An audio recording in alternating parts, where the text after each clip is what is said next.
আজকের গল্পটা শুরু করার আগে একটা কথা বলি। এই গল্পটা যদি মন দিয়ে শোনো, একা শোনো, আর সম্ভব হলে রাত করে শোনো। কারণ এই গল্পটা শুধু শোনার জন্য না, এই গল্পটা ধীরে ধীরে তোমার মাথার ভেতরে ঢুকে যাবে। আর যদি গল্পটা ভালো লাগে তাহলে লাইক করে সাবস্ক্রাইব করে আমার পাশেই থাকবেন, কারণ এরকম আরও সত্যি ঘটনার গল্প আমি নিয়েই আসি। আজকের গল্পটার নাম আমি জাহান্নম দেখে ফিরে এসেছি। এই কথাটা আমি জীবনে কাউকে বলিনি, আজ বলছি, কারণ আর চেপে রাখা যাচ্ছে না। আজও রাতে ঘুমোতে গেলে আমি আগুনের গন্ধ পাই, আজও চোখ বন্ধ করলে আমি সেই জায়গাটা দেখি।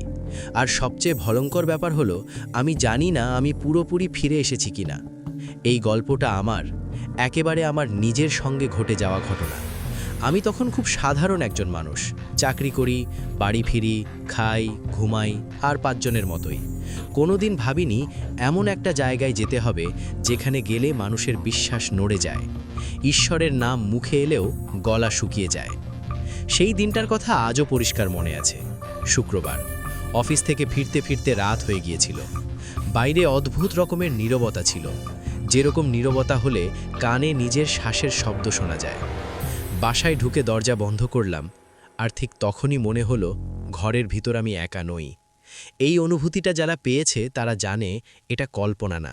বুকের ভিতর হঠাৎ একটা চাপ পড়ে, ঘাড়ের পেছনে ঠান্ডা স্রোত বয়ে যায়। আমি পেছনে তাকালাম, কিছুই নেই। নিজেকে বোঝালাম ক্লান্তি, কিন্তু তখনই ফোনটা বেজে উঠল। অজানা নম্বর। আমি ধরলাম।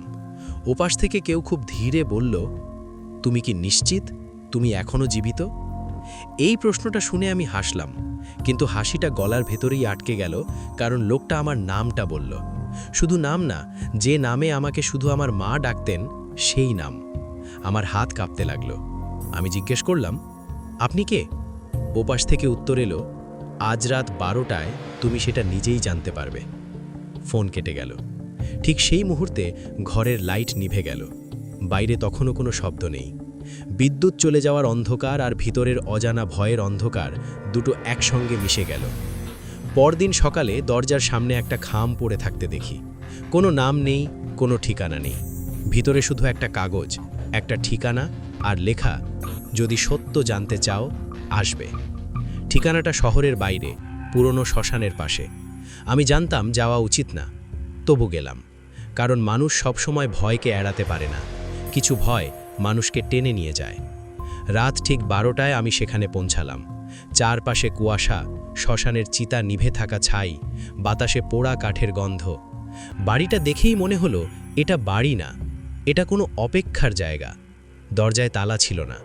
ভিতরে ঢুকতেই দরজাটা নিজে থেকেই বন্ধ হয়ে গেল। শব্দটা এখনও কানে বাজে।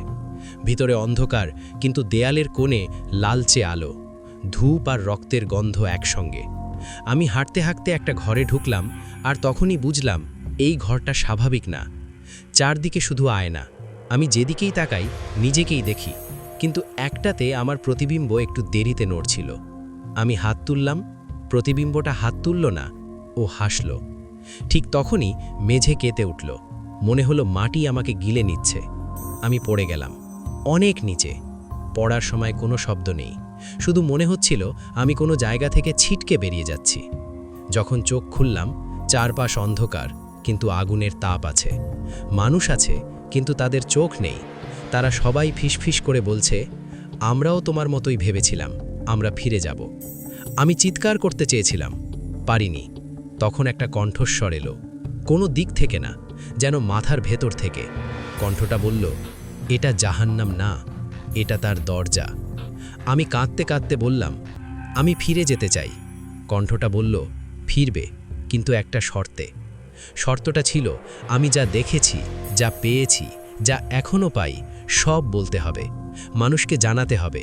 কারণ যারা শোনে তাদের মধ্যেই কেউ একজন পরের বার ডাক পাবে। হঠাৎ আমি নিজের বিছানায় জেগে উঠলাম। সকাল, সূর্যের আলো, সব স্বাভাবিক, কিন্তু আমার হাতে তখনও পোড়া দাগ, আর ফোনে একটা নোটিফিকেশন, অজানা নম্বর থেকে একটাই লাইন, তুমি কথা রাখছো তো? আজ এই গল্পটা বলার সময়ও আমার জানালা বন্ধ, দরজা বন্ধ।